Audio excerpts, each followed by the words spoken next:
Calaroga Shark Media.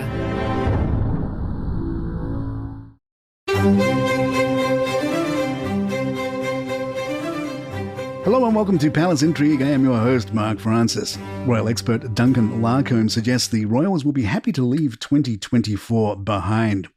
It's been a lousy year for them. Health issues have dominated the news agenda and hundreds of royal engagements have been cancelled.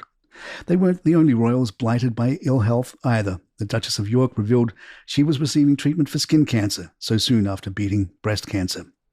This time last year, the king would have been horrified if he knew what lay ahead. It's a year he'll want to consign to the history books and move on from. Christmas will be an opportunity for the royals to rally together. They don't meet up very often as a family in private. Gathering at Sandringham means they can shut out the rest of the world, focus on what's important, and look ahead to new beginnings. Royal author Robert Jobson concurs, noting that health scares within the family have tightened their bond and highlighted their vulnerability. The cancer issues have brought the royals closer together and made them realize their own mortality, that life is fragile, no matter who you are. I think Kate and William felt hurt, frustrated, and angered by the cruel trolling.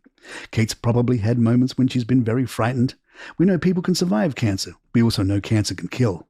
What a horrible time to be attacked by a barrage of conspiracy theories and rumours. People forget they are humans first and royals second. Royal author Robert Jobson adds, the royals might have given the impression of keeping calm and carrying on, but this has affected them all. Doubly so for William. He was crestfallen when he heard the news about his father, and as heir to the throne, he had to face up to what this might mean for his position. And then to hear about his wife, it was all very grim and very difficult for him to deal with. But he had to go out into the public, as did Camilla, and he handled it very well.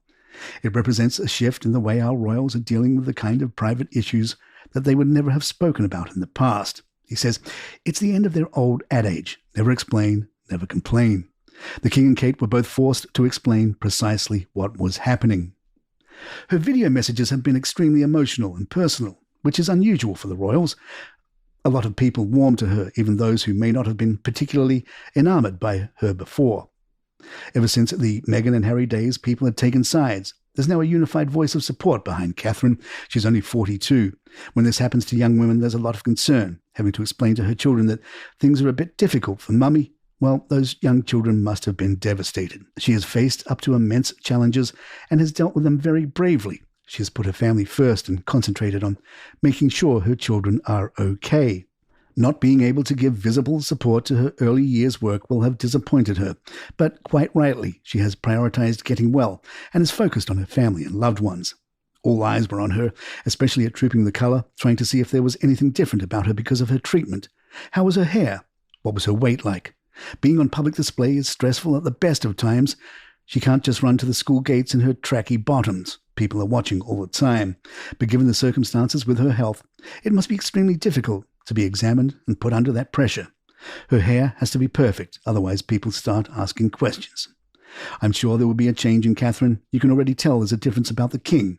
When he visited the Macmillan Cancer Centre at University College London Hospital in April on his first public-facing engagement, we saw him being very tactile. I've noticed he's far more open and warmer in the way he interacts with people, particularly others with illness. He also noted, when the royals meet up as family this Christmas, I'm sure there will be a few raised glasses. Muses Robert, they'll be thanking God and their lucky stars that King Charles and Catherine are still with us. King Charles has long been known as a more affectionate royal, defying the stiff upper lip stereotype often associated with the monarchy. According to Jobson, Charles is a pretty good hugger, adding that he's always been relaxed and tactile with a characteristic twinkle in his eye. Palace insiders echo this sentiment, describing him as warm and relatable. Penny Junor, another royal biographer, supports these observations in her book, Charles, Victim or Villain, recounting how Charles would engage in playful rough and tumble with his sons, William and Harry. She shared a particularly heartwarming anecdote of Harry delivering a speech at a family dinner before showering Charles in kisses, much to his mock embarrassment. Even as a hands-on father, Charles sometimes paid a price for his affection.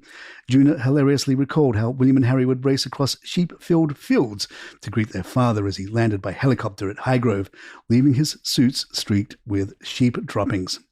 His affection extends beyond family too. At a Buckingham Palace reception earlier this year, Charles warmly embraced a group of New Zealand women rugby players after one requested a hug. His cheerful response, "Why not?" led to an impromptu group embrace, showing that even as king, he's unafraid to connect with people on a personal level. More palace in just a moment. The late Queen Elizabeth's love affair with corgis was legendary, equal parts adorable and chaotic. Her lifelong devotion to the breed began in childhood when her father brought home a corgi named Dookie. Apparently, Dookie was a bit of a diva, with a penchant for attacking dining room chairs at the Royal Lodge. So, not just a dog, but a full-blown, furry furniture menace. Fast forward, and Prince Andrew now lives at Royal Lodge with two of the Queen's later corgis. The dog's reputation for unpredictability hasn't mellowed over the years, but Andrew probably has bigger concerns than a nibbled chair leg. The Queen herself wasn't spared from the corgi's fiery temperament. She needed stitches after a bite and even had staff consider slapping up a "Beware of Dog" sign at Balmoral. Imagine being the postman who dared approach. The Queen's first corgi of her own, Susan, became her lifelong companion, even tagging along on her honeymoon. All 30-plus corgis she owned over the years were descendants of Susan.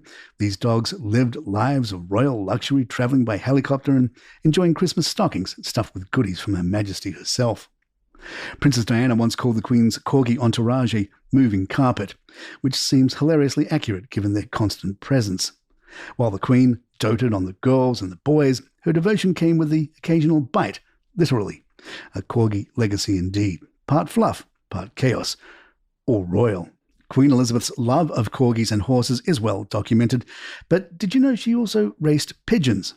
Pigeon racing, an unusual yet historic hobby, has been part of the British royal family's traditions since 1886, when King Leopold II of Belgium gifted racing pigeons to the royals. Elizabeth was particularly skilled at the sport during her younger years as Princess Elizabeth, with her birds reportedly winning every major pigeon racing tournament, according to Hello magazine. Pigeon racing involves releasing birds far from their home lofts and timing their return, with some races spanning up to 500 miles. The late Queen maintained her pigeons at the royal loft of the Sandringham estate and served as a patron of the Royal Pigeon Racing Association and the National Flying Club, demonstrating her commitment to this niche sport. Her interest in birds is said to have been inherited from her grandfather, King George V, and her father, King George VI. The royal family's association with pigeon racing has faced criticism, particularly from animal rights group PETA, which has urged King Charles to discontinue the sport and retire the birds from the royal loft. Earlier this year, PETA purchased 3 of the King's pigeons at auction and relocated them to a shelter. Queen Elizabeth's fondness for birds extended beyond pigeons. She reportedly bonded with her grandfather's parrot, Charlotte, which could famously utter "God save the King" and, amusingly, some less polite phrases. Charlotte's antics, combined with the Queen's lifelong love of animals, illustrate the personal connection that underpinned her dedication to the royal pigeon racing tradition. And now we're wondering if Kate and William named their daughter after a foul-mouthed bird. And there you have it. If you'd like to email us, our address is thepalaceintrigue@gmail.com. Please follow us on Spotify, Apple, or the app of your choice, and write us a review or leave some stars if you're enjoying the show. Don't forget, you can get a subscription to this show and get it commercial-free along with hundreds of others from Calaroga Shark Media. All the details are in the show notes. I'm Mark Francis. My thanks to John McDermott. This is Palace Intrigue, and good times.